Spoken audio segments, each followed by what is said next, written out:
அஸ்ஸலாமு அலைக்கும் வரஹ்மத்துல்லாஹி வபரகாத்துஹு. அல்ஹம்துலில்லாஹ். அல்லாஹ்விற்கே எல்லா புகழும். அல்லாஹுடைய கிருபையினாலும் அவனது அளப்பரிய நாட்டத்தினாலும் விடுமுறை காலமாக இருக்கக்கூடிய இந்த நாட்களில் நம்மளுடைய மதரசா சம்மர் ஸ்பெஷல் கிளாஸ் நல்ல முறையில நடந்து கொண்டு இருக்குது. அல்ஹம்துலில்லாஹ். அல்லாஹ்விற்கே எல்லா புகழும். குழந்தைகளாகிய நீங்களும் உங்களுடைய விடுமுறை நாட்களை நல்ல முறையில் கழிக்கக்கூடிய பாக்கியத்தை பெற்றுள்ளீர்கள். இன்ஷா அல்லாஹ் இனி வரக்கூடிய லீவு நாட்களையும் இதை போன்று இதைவிட சிறந்த ஒரு நாட்களாக கடப்பதற்கு அல்லாஹ் அருள் புரிவானாக. ஆமீன். ஹைர். அல்ஹம்துலில்லாஹ். அதன் அடிப்படையில நம்ம சம்மர் கிளாஸ்ல நிறைய காம்படிஷன்ஸ் இருக்கு, அப்படிதானப்பா? சூரா காம்படிஷன்ஸ் இருக்கு, ஹதீஸ், அப்புறம் பாத்தீங்கன்னா மஸ்ரூன் துஆக்கள், இப்படின்ட்டு நிறைய காம்படிஷன்ஸ் இருக்கு. அதுல இன்னைக்கு பாத்தீங்கன்னா கடைசி 30வது ஜுசுல இருக்கக்கூடிய சூறாக்களை மனனம் செய்த பிள்ளைகள் அமர்ந்திருக்கிறீங்க. அதுல நிறைய பிள்ளைங்க நிறைய பெரிய பெரிய சூறாக்கள் மனனம் செஞ்சிருக்கீங்க. அதன் அடிப்படையில இன்னைக்கு ஒரு சூறாவை ஓதி காண்பிப்பதற்காக நம்ம ஒரு பிள்ளை அமர்ந்து இருக்குது. அல்ஹம்துலில்லாஹ். ஹவ்வா அவங்க ஓதி காமிப்பாங்க, மத்த எல்லாருமே கவனிக்கணும் இன்ஷா அல்லாஹ். இதே போன்று எல்லா பிள்ளைகளுமே ஒவ்வொரு நாளும் ஒவ்வொரு சூறாக்களை இன்ஷா அல்லாஹ் ஓதி காண்பிக்கணும். கடைசி நம்ம விடுமுறை நாட்கள்ல யாரு அதிகமான சூறாக்களை மனனம் செய்திருக்கிறார்களோ அவர்களுக்கான பெஸ்ட் பிரைஸ் இன்ஷா அல்லாஹ் நம்முடைய மதரசா சார்பா கொடுக்கப்படும். அதை நீங்க நான் கவனத்துல வச்சுக்கிறோம் இன்ஷா அல்லாஹ். அதுக்கு முன்னாடி அவங்க ஓதி காண்பிக்கிறதுக்கு முன்னாடி சில நசீஹத்தை உங்களுக்கு நான் சொல்லிடுறேன். யாருடைய உள்ளத்துல அதிகமா குர்ஆனுடைய வசனங்கள் இருக்கின்றதோ அந்த உள்ளம் பாதுகாக்கப்பட்ட ஒரு பொக்கிஷமா. நல்லா கவனிக்கிறீங்களா? பாதுகாக்கப்பட்ட ஒரு பொக்கிஷம் தான் அவர்களுடைய உள்ளத்தில். யாருடைய உள்ளத்தில் அதிகமான குர்ஆன் வசனங்கள் இருக்கிறதோ அவர்களுடைய உள்ளத்தை ஷைத்தான் என்ன செய்ய மாட்டான்? ஷைத்தான் வஸ்வசா ஊசலாட்டம் செய்ய முடியாது. என்னதான் அவர்கள் வழிகெடுக்கக்கூடிய எவ்வளவு விஷயங்கள் இருந்தாலும், அதாவது நண்பர்களா இருக்கலாம், அவர்கள் பார்க்கக்கூடிய காட்சிகளா இருக்கலாம், எவ்வளவு தீய காட்சிகளா இருந்தாலும் யாருடைய உள்ளத்துல அதிகமான குர்ஆன் வசனங்களை தேக்கி வைத்துக் கொள்கிறோமோ, மனனம் செய்து கொள்கிறோமோ அவர்கள் வழி தவறவே மாட்டார்கள் இன்ஷா அல்லாஹ். சரிங்களா? அவர்களுடைய உள்ளத்தை அல்லாஹ் பரிசுத்தப்படுத்தியிருப்பான். அவர்களுடைய உள்ளத்தை அல்லாஹ் தன்னுடைய கட்டுப்பாட்டிற்குள் வைத்திருப்பான். அவர்களுடைய உள்ளத்துல நல்ல விஷயங்கள் தான் தூண்டப்பட்டு கொண்டு இருக்கும். அவர்கள் நல்லதை தான் நினைப்பார்கள், நல்லதை தான் செய்வாங்க. அதனால இன்ஷா அல்லாஹ் உங்களால எவ்வளவு மனனம் செய்ய முடியுமோ எவ்வளவு, ஏன்னா இப்பெல்லாம் பாத்தீங்கன்னா உங்களுடைய மெமரி, உங்களுடைய மூளை ரொம்ப ஃப்ரெஷ்ஷா இருக்கும். அதாவது உங்களுக்கான கஷ்டங்கள் எதுவுமே கிடையாது. இப்ப உங்களுக்கு முழுக்க முழுக்க கஷ்டம் என்ன? படிக்கிறது தான். அதுல மட்டும் நம்ம கவனம் செலுத்தணும் அப்படின்னா நிறைய மனனம் செஞ்சுக்கலாம். அதனால உங்களுடைய இந்த ஸ்டேஜ் மனனத்திற்கான சரியான ஒரு ஸ்டேஜ், சரியான ஒரு வயது. அதனால நல்ல முறையில இன்ஷா அல்லாஹ் பயன்படுத்திக்கிறணும். ஹைர். ஏன்னா மறுமையில அல்லாஹு தஆலா தொழுகை சொல்ல மாட்டான் நம்மள. நல்லா கவனிக்கிறீங்களா? தொழுகை மறுமையில கிடையாது. நோன்பு நோக்க சொல்ல மாட்டான். எதுவுமே, எந்த அமலுமே இந்த உலகத்துல செய்யக்கூடிய எந்த அமலும் கிடையாது. மறுமையில ஹஜ் செய்ய வேண்டாம், நோன்பு நோக்க வேண்டாம், தொழுக வேண்டாம். ஆனால் ஒரு அமல் இருக்கிறது, அதுதான் குர்ஆன் ஓதுறது. அல்லாஹ் குர்ஆன் ஓத சொல்லுவான். நம்மள எப்படி ஓத சொல்லுவான் தெரியுமா? சொர்க்கத்துக்குள்ள போகும் பொழுது கையில குர்ஆன் எல்லாம் கொடுக்க மாட்டான். உன்னுடைய மனதுல எவ்வளவு மனனம் செஞ்சு வச்சிருக்கீங்களோ அந்த அளவுக்கு சொர்க்க வாசல்ல இருந்து அப்படியே ஓதிக்கிட்டே போங்க. ஒரு சில பேருக்கு குலவுது ரப்பினாஸ் தெரியுதா, குலவுது ரபில் ஃபலக் தெரியுதா, குல்ஹுவல்லாஹு அஹத் தெரியுதா, அவ்வளவு தூரம் ஓதுனா இப்ப இங்க இருந்து நம்ம கொஞ்சம் நம்ம கடக்கிறோம்னு நினைச்சுக்கோங்களேன். இவ்வளவு தூரம் நம்ம வர்றோம்னு நினைச்சுக்கோங்க. அந்த 3 சூறா முடிக்கிறதுக்கு எவ்வளவு தூரம் இருக்கும்? இதை கடக்கிறதுக்குள்ள அந்த 3 சூறா முடிச்சிருவோம் நம்ம மதரசாக்குள்ள. இப்ப இவ்வளவுதான் சொர்க்கத்துல என்ன செய்யும்? இடம் கிடைக்கும். அதுவே பெரிய பெரிய சூறாக்கள், பெரிய பெரிய குர்ஆன் வசனங்கள், நிறைய குர்ஆன் வசனங்களை மனனம் செஞ்சு தபாரக், முல்க், வாக்கியா, அர் ரஹ்மான், முத்தஸிர், முஸம்மில், இதெல்லாம் ரொம்ப அழகான சிறப்பான சூறாக்கள். இந்த சூறாக்கள்லாம் மனனம் செஞ்சு சொர்க்கத்துல ஓதிக்கிட்டே போறோம்னு நினைச்சுக்கோங்க. எவ்வளவு தூரம் இருக்கும்? சுப்ஹான் அல்லாஹ். சில பேர் ஹாஃபில்கள். உண்மையாகவே குர்ஆனை மனனம் செய்யக்கூடிய பாக்கியத்தை அல்லாஹ் எல்லாருக்குமே தரமாட்டான். முழுமையாக குர்ஆனை மனனம் செய்யக்கூடிய பாக்கியம் அல்லாஹுவால் தேர்ந்தெடுக்கப்பட்டவர்களுக்கு மட்டும்தான் அந்த வாய்ப்பு கிடைக்கும். ஆனா வாய்ப்பு கிடைச்சு யாரு பயன்படுத்தாம இருக்காங்களோ அவர்களை போல அல்லாஹ் பாதுகாக்கணும். நஷ்டவாளிகள் யாருமே கிடையாது. இப்ப கஷ்டமா தெரியும், ஐயோ இது என்னடா இப்படி மனனம் செய்ய முடியலையே அப்படின்னு கஷ்டமா தெரியும்.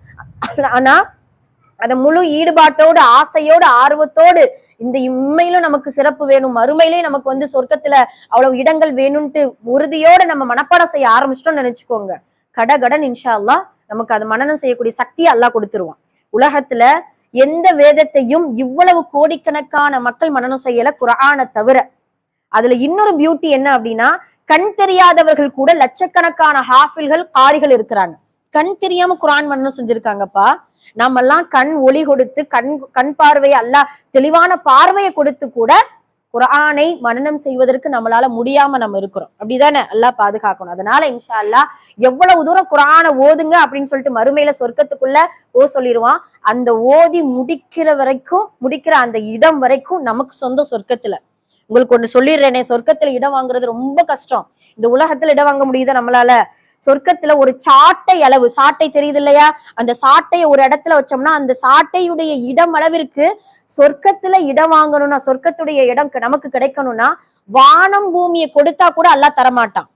அப்படியான சொர்க்கத்துல வெறுமனமே நம்ம மனனம் செய்த குர்ஆன் வசனத்தை ஓதிக்கிட்டே போனோம்னா அவ்வளவு பெரிய இடம் நமக்கு கிடைக்கும் இன்ஷா அல்லாஹ். அதனால உறுதியோடு நீங்க மனனம் செய்யுங்க இன்ஷா அல்லாஹ். எல்லாருக்குமே அல்லாஹ் தஆலா மனன சக்தியை கொடுத்திருக்கான்.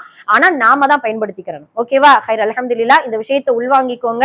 இப்போ சூரா நப அழகான துணியில தஜ்வீத் முறையோடு இன்ஷா அல்லாஹ் ஹவ்வா ஓதி காட்டுவாங்க. எல்லாருமே நல்ல முறையில கவனிக்கணும் இன்ஷா அல்லாஹ்.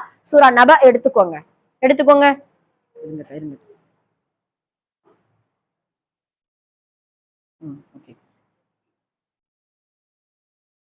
أعوذ بالله من الشيطان الرجيم.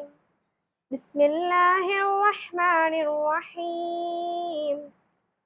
عما يتساءلون عن النبأ العظيم الذي هم فيه مختلفون كلا سيعلمون ثم كلا سيعلمون ألم نجعل الأرض مهادا والجبال أوتادا وخلقناكم أزواجا وجعلنا نومكم سباتا وجعلنا الليل لباسا وجعلنا النهار معاشا وبنينا فوقكم سبعا سدادا فجعلنا سراجا وهاجا وأنزلنا من المعصرات ماء سجاجا لنخرج به حبا ونباتا وجنات ألفافا إن يوم الفصل كان ميقاتا يوم ينفخ في السور فتأتون أفواجا وفتحت السماء فكانت أبوابا وسيرت الجبال فكانت سرابا إن جهنم كانت مرصادا للطاغين مآبا لابثين فيها أحقابا لا يذوقون فيها بردا ولا شرابا إلا حميما وغساقا جزاء وفاقا إنهم كانوا لا يرجون حسابا وكذبوا بآياتنا كذابا وكل شيء أحصيناه كتابا فذوقوا ولن نزيدكم إلا عذابا إن للمتقين مفازا حدائق وعنابا وكواعب أترابا وكأسا دهاقا لا يسمعون فيها لغوا ولا كذابا جزاء من ربك عطاء حسابا رب السماوات والأرض وما بينهما الرحمن لا يملكون منه خطابا يوم يقوم الروح والملائكة صفا لا يتكلمون إلا من أذن له الرحمن وقال صوابا ذلك اليوم الحق فمن شاء اتخذ إلى ربه مآبا إنا أنذرناكم عذابا قريبا يوم ينظر المرء ما قدمت يداه ويقول الكافر يا ليتني كنت ترابا صدق الله العظيم. மாஷா அல்லா, மாஷா அல்லா, தபாரக் அல்லா. அல்லாஹ் அவர்களுக்கு மேலும் மேலும் கல்வி ஞானத்தையும் ஞாபக சக்தியும் தந்தருள் புரிவானாக. அதே போன்று எல்லா பிள்ளைகளுக்கும் அல்லாஹு தாலா இப்படியான ஞானத்தையும் ஞாபக சக்தியும் தந்தருள் புரிவானாக. ஆமீன். ஹைர். அல்ஹம்துலில்லாஹ். ரொம்ப அழகான முறையில ஓதுனாங்க. அல்லாஹு தாலா இந்த மஜ்லிஸை கபூல் செய்து கொள்வானாக. இந்த விடுமுறை நாட்களை நல்ல முறையில் கழிப்பதற்கு அல்லாஹ் அருள் புரிவானாக. ஆமீன். அஸ்ஸலாமு அலைக்கும் வரஹ்மத்துல்லாஹி வபரகாத்துஹு.